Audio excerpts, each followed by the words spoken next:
Hello everyone, Ceri the Crafter here, that's Ceri the Crafter, and it's postcard time again. Now, if you're unfamiliar with this challenge, it's the hashtag July postcard play that I've put into being in July 2024. In a nutshell, 31 postcards, one released every day for the 31 days of July. They have to be 4 by 6 inches in size. They have to have a number on the front that represents the date, and there has to be something on the postcard that is made from or with a gel plate.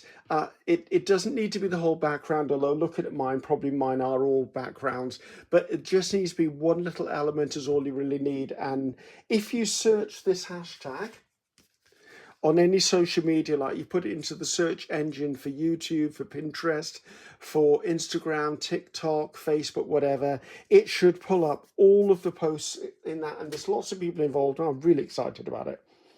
So, yesterday's video, I stamped the scarab beetle onto a bit of napkin, okay, because I wanted you to see how that was done, and actually I could easily have taken that out of there before starting this video.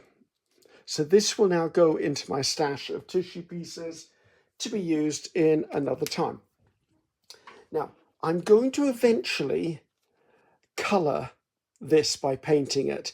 Some of you are probably going to say, well, Ceri, why didn't you use the technique of putting the colour on the back? It's not going to work because I want something that's got a bit of a shine to it. If I put this on the back, the shine is not going to come through. It's just going to appear as a colour. It's a little fiddlier dealing with painting onto napkin. You've got to be a bit careful, but you've got to be careful anyway. So before I get started, this is the postcard I'm going to use. Now, I've got a feeling this gel print here came from Darcy Sanders. And this little bit here, this little triangle, was the one thing that inspired this entire postcard. So just when you look at stuff, just know that something somewhere will spark your imagination. We've got one there, but that's obviously an arrow. To me, that's a pyramid. So I need to build a pyramid first of all. So let's pull in a bit of, a bit of non-sticky something. I'm going to build my pyramid out of coffee dye paper. Now I'm doing this because I was thinking if I make this just one colour before I do that, this is going to be the mortar between the bricks of my pyramid. If they're all the same colour, it's going to look very unusual.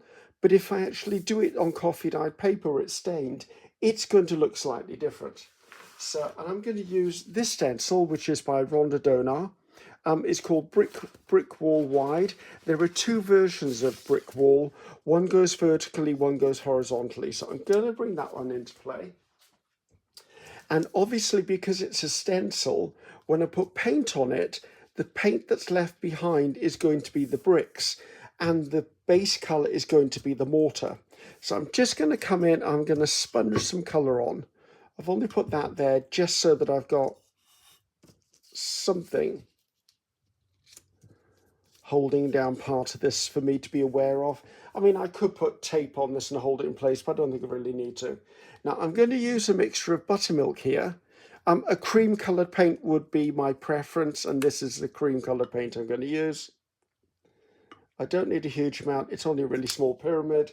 And then I'm going to bring a bit of terracotta into play, and I'm just going to put a tiny little dot of that there because I may want to vary them, because if you look at a pyramid, 1,000 years old plus, and they're mottled.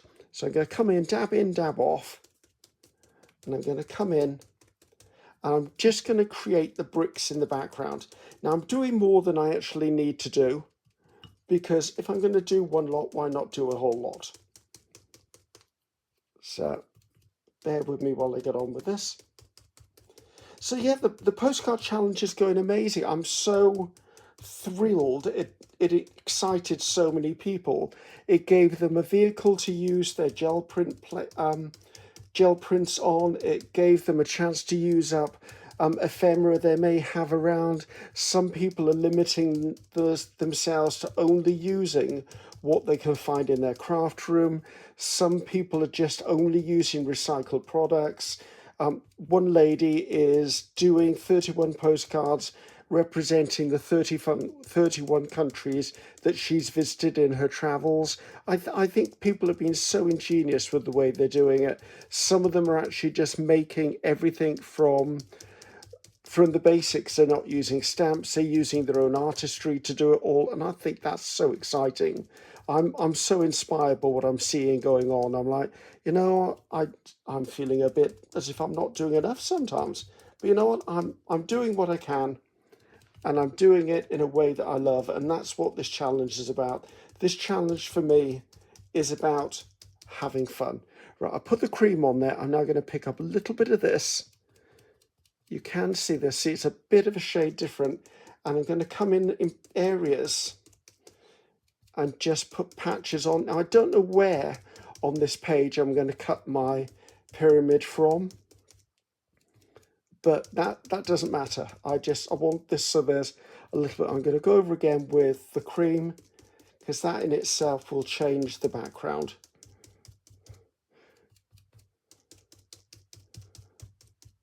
So this is something, if you're not in the mood to do something, guys, this is the sort of thing I would do, is pull out some papers, pull out any stencils or mark making stuff you've got, and just play. Because what this does is builds up a stock of stuff you can use later. Right, that can go to one side, so I don't put my fingers in it. And if I lift this off, as you can see, I've now got representing bricks. So for me, immediately, that there looks like it's going to be my pyramid. Turn upside down, see there's another area. Now, I do think that area is my pyramid. That could also be my pyramid. So I'm going to put this on my windowsill. I don't really need to wash my stencil because it's not a fine one, but if I do give it a slight wipe, that'll at least clean it up.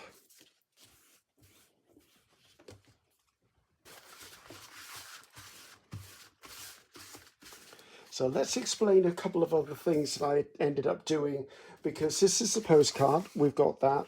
We've got the scarab beetle, which I need to go around with the water brush. I'll do that in a second. I also have a really old dictionary, and in the dictionary I found these. This said pyramid, pyramidal, and pyramidist. Words I'd never even heard of, well, other than pyramid, obviously. And this one had Egyptian and Egyptology. And I thought those are really cute. So I'm immediately going to come in and I'm going to go around these with some vintage photo distress ink, just to age them back a bit. I'm also going to try, say try because I've never done this bit before either. I'm going to try and draw some hieroglyphics into this as well. So just fun hieroglyphics. They're going to be meaningless to anyone because they're just going to be weird symbols. And within that symbol, and I'm thinking of doing it down here, to be honest, because that's a perfect line for it. And what I'll do is I will do them, and maybe within there, because this is going to be postcard number 5, I'm going to hide the number 5 in there. So the next thing I need to do, take this out of the way, is actually go around my little friend here. Now, I don't need this huge expanse of tissue, so just by using the water brush, I can come in quite close to this scarab beetle. I'm leaving the tender or antenna at the top till after I've taken the whole thing out, purely because that's what's probably going to get damaged if I do it all in one go.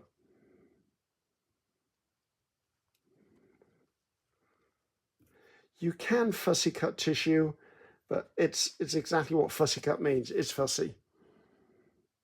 These stamps were made by PM Artist Studio. However, they're designed by Michelle from the Creative Cove on YouTube. I love her artwork, and she agreed to make these insect stamps from some of her designs. I'm so pleased she did, because I've been envious of these guys.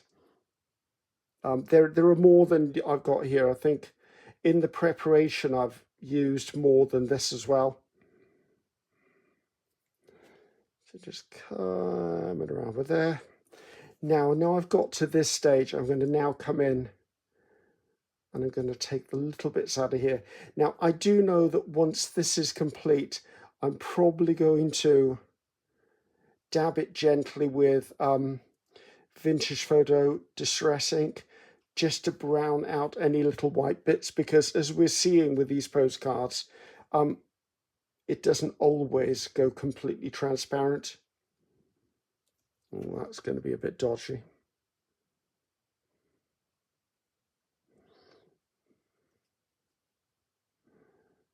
I think that's as much as I want to take out of there, because otherwise I'm going to really regret that. So the scarab beetle is ready to go. Everything else will stuck to my brush, Griffiths. Let's see how we're doing the paint on the piece that we did. That's enough. I can deal with that. So, right, I need to create a postcard that's going to go into here. So let's see if I can work out roughly where it will go. It'll be about there, I think. So I'm just going to get a pair of scissors.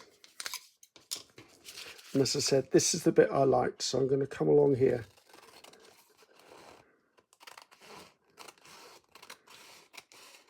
Because a pyramid is straight-sided, I'm not going to try tearing things. I'm definitely going to cut.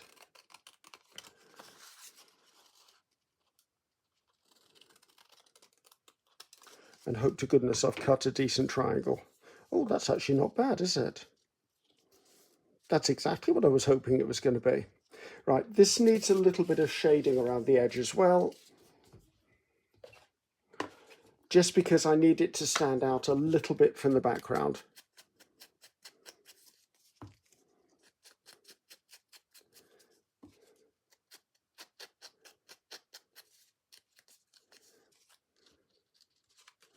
I'm liking that.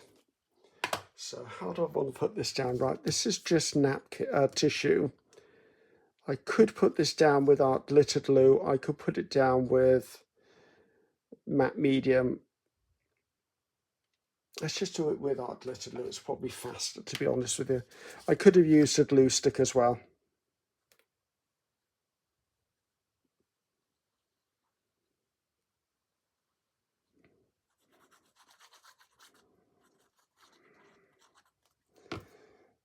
I want to turn it on its side so I can get that bottom edge where I need it to be.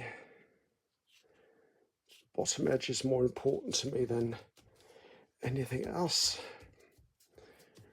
I may very well, once this is dry, go around this again with like a bit of a marker or something, just to give it a bit of a defining line. I'm unsure. I want to see where the other things sit first. Right, so we've got that on there. I now need to get my scarab beetle, which I'm hoping is going to be okay. I've already broken its little leg. No, I haven't. I folded it.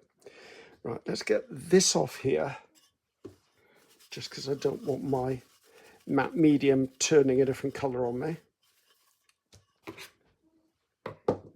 So I'm using the matte medium I have for everything else so far, which is this matte medium.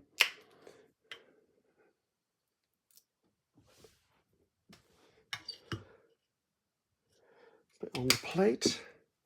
Now, just trying to think things through a second here, guys. I am going to bring in a bit of plastic wrap. As you saw yesterday, I used this to press down any of my creations. And I've got a bit of kitchen towel or kitchen paper at the ready as well. So where do I want this exactly? That works quite well for me up there. Yeah, I think that's where that's going to go. Where's my brush gone? So I'm going to go all over here. Now, I'm sort of avoiding the pyramid with the matte medium because it's got distress ink on it around the edges, which means that it will all liquefy, should we say, because it's a water-based ink. Right, let's see if I can do this with a steady hand.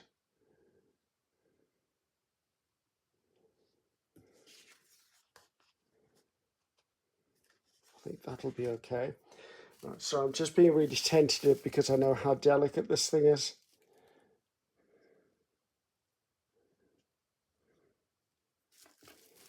Lay that on top. So first of all, I'm just going to press it down And then I'm going to and I'm very, very gently rubbing at it. I'll try not to do too much.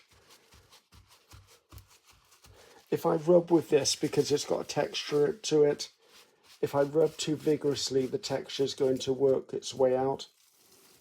So let's stretch that out a bit. I find using the backs of napkins after they've been split apart far easier to do this technique with. Right, let's peel that away. Oh yeah, loving that. Right, let's just take that little snip of that off there. Now what I'm going to do now is I'm not going to paint matte medium over the wings or the body, but I am going to paint it over the legs. I'm going to paint it over these areas here. The reason being is I want this surface to be able to paint upon. So that's where I'm going to use this and a small brush. So all of that's going to be dry. I need to think about these now. Right, where's the one that says pyramid? That's this pyramid. I think I'm going to have to take that down. Let's see if I can tear that off a little bit lower than it was.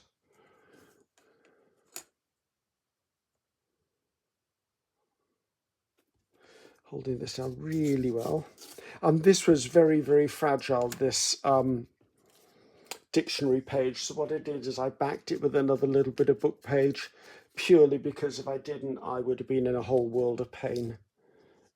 Right, I think pyramid is going to go there. And as we've got this on our plate, we might as well use it.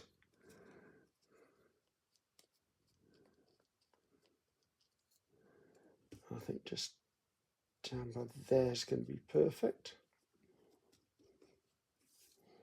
Now I am going to give this a quick going over the top just to protect it. Because it was a printed book, the dictionary, I'm not worried that the ink is going to move on the wording, because why would it? It's a printed book, so it's probably an ink that's meant for longevity instead of like on my inkjet printer where it isn't.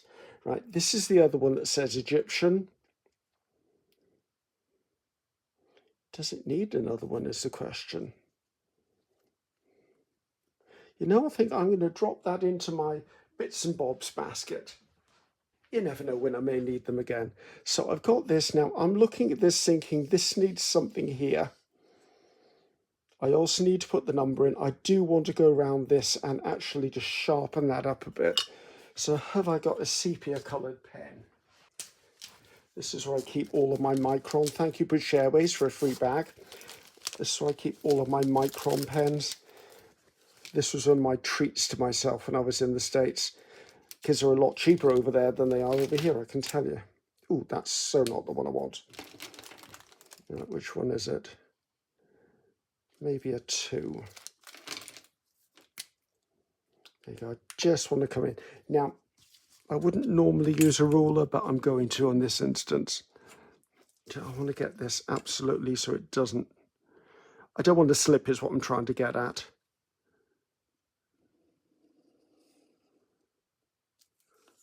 But I do need it to stand out from its background.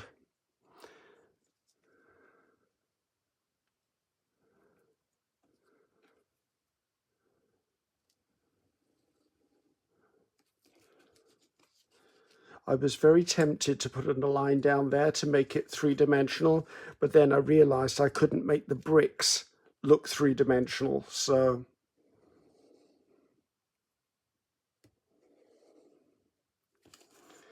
that's better. I'm just going to wipe off the end of my nib, just in case any of the glue went onto my nib, because I don't want the nib to become glued up and then I can't use it in the future.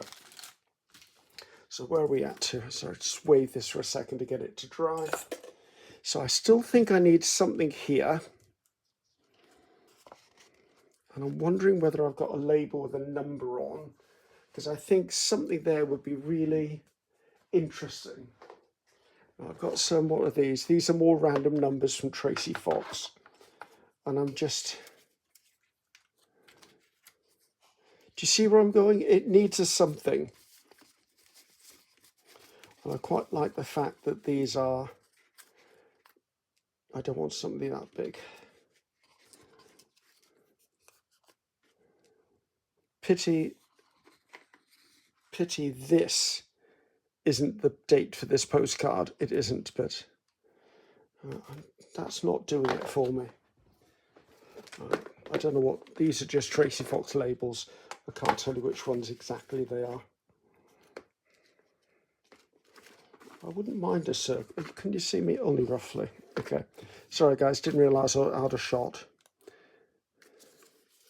I don't know what I'm looking for. I'm just looking for something. And when I find the something, I'll know what the something is.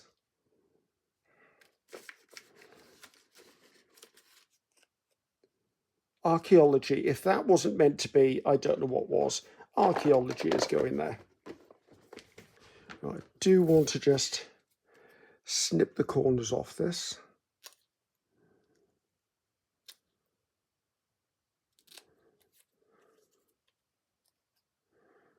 When I was younger, I wanted to be an archaeologist. I didn't know you could have a career as an archaeologist.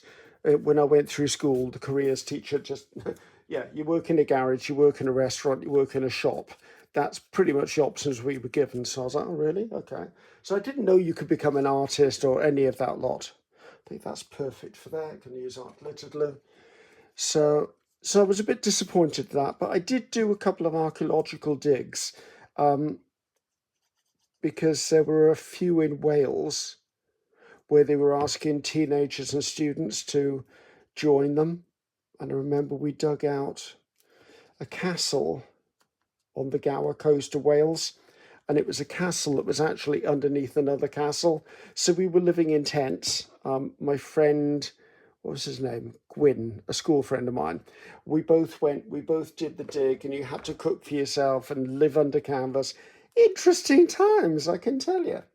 Right, I don't need anything gluing anymore. I do want to come in now. It's going to be tricky because you would think I could just paint a wash over that and the paint would show through. Even with this, which is a transparent, that's not going to happen. This, I'm hoping, will give it just a little bit of a glaze. I think I want a little bit of water with that.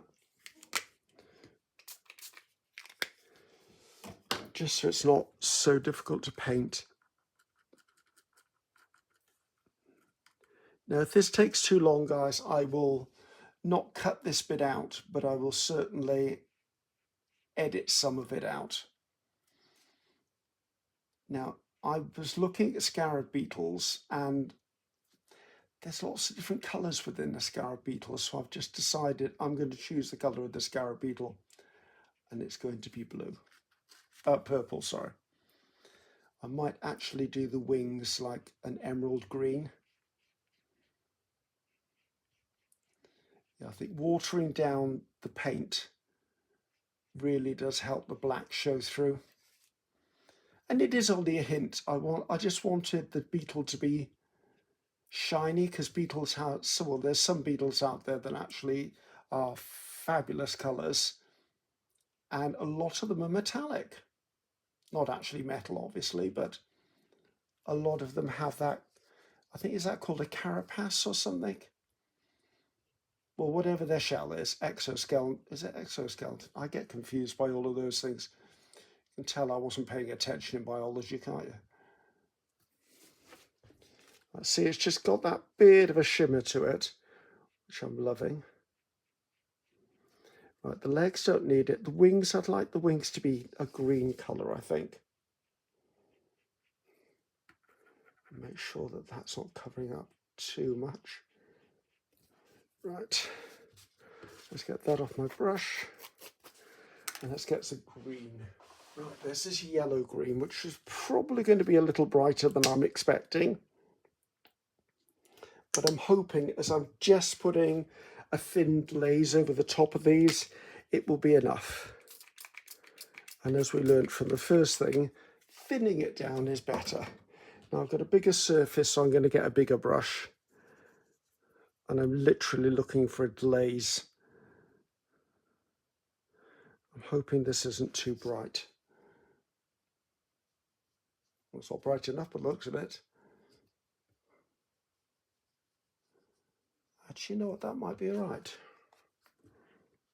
So a little bit of that out and break it down there.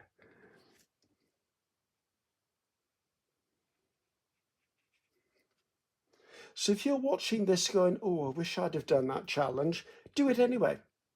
I've done it for the month of July because obviously I had to have some structure to the challenge, but maybe set yourself a date to start it and just do 31 postcards in 31 days. I happen to have chosen July because it suited my working preferences and it was a good time of the year to be involved in something. But if you just want to do 31 days of your convenience, go for it. I'm liking that. That gives it a bit of a shine. And I am able to paint over the black, which I wasn't expecting to be able to do. If this was wet strength tissue, I would have been so much happier to have really gone to town and then stamped over the top with the black afterwards. But that wasn't going to work. Not with napkin anyway. So, but as you can see with the napkin, it almost disappears. Just wondering why that bit hasn't. Let's just get in there with a bit of matte medium.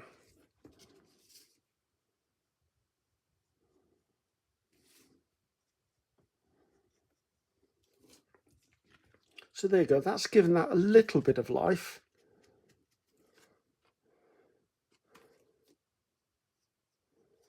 Right, let's get rid of this for a start because I'm going to put my elbow in that. Funny how I know how clumsy I am. Okay, we're almost there. I want to do the hieroglyphics thing down here. Now, I know it's symbols. That's all I know. I've never done hieroglyphics in my life. So I'm just going to draw shapes and symbols and stuff like that. So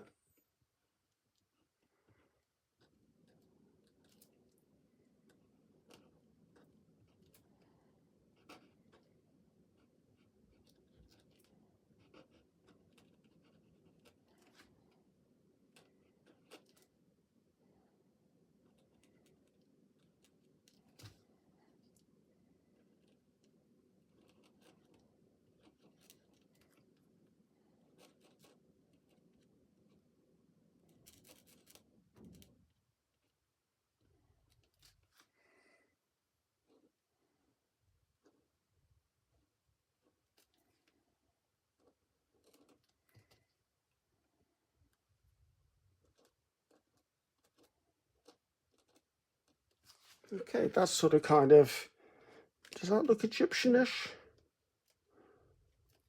I don't know whether that's Egyptianish or not. I do quite like some of these shapes that are in the background that Darcy has. So I think what I'm going to do is I'm going to draw some of those shapes back in.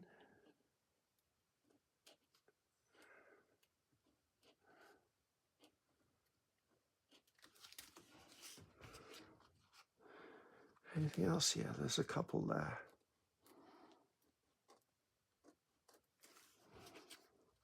Just to give myself,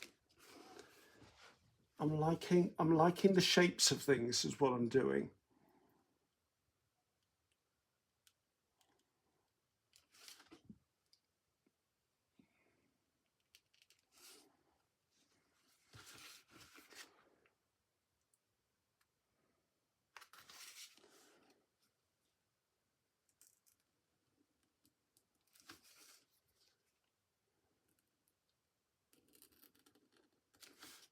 Ooh, put your hand in the paint, Griffiths.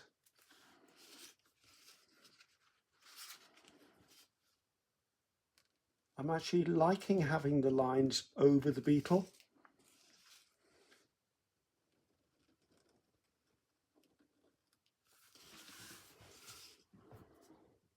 And I think I want to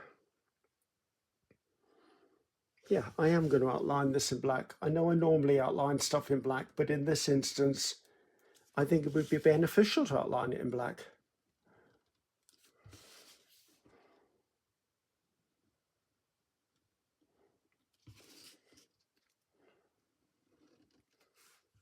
That one's okay. I think all I've got to do now is just sign it, and I think I'm going to sign it by here. I think we're going to call that done. I really do. I think that's okay. And I'm okay with the space on that. This makes me smile actually, but I did get the number 5 in there, so there is a number on there somewhere. And I like the plainness of that. I was thinking, should I be putting an Egyptian symbol or something on there? I don't. I think that's enough. So guys, give me 2 seconds. I want to hit this with a hairdryer, get it completely dry, because that may change the personality of it, and then I'll be back to show it to you. So there you go, fully dry, and actually really pleased because as it dried, some of the black came back up to the surface, which is really good. I could have come in and used a really fine black marker and really re-established all that, but I don't think I need to. I'm happy with that. So that's number 5, guys. I'm really liking that. All inspired by the bit of paper in the background from Darcy. Thank you, Darcy. That was a good one.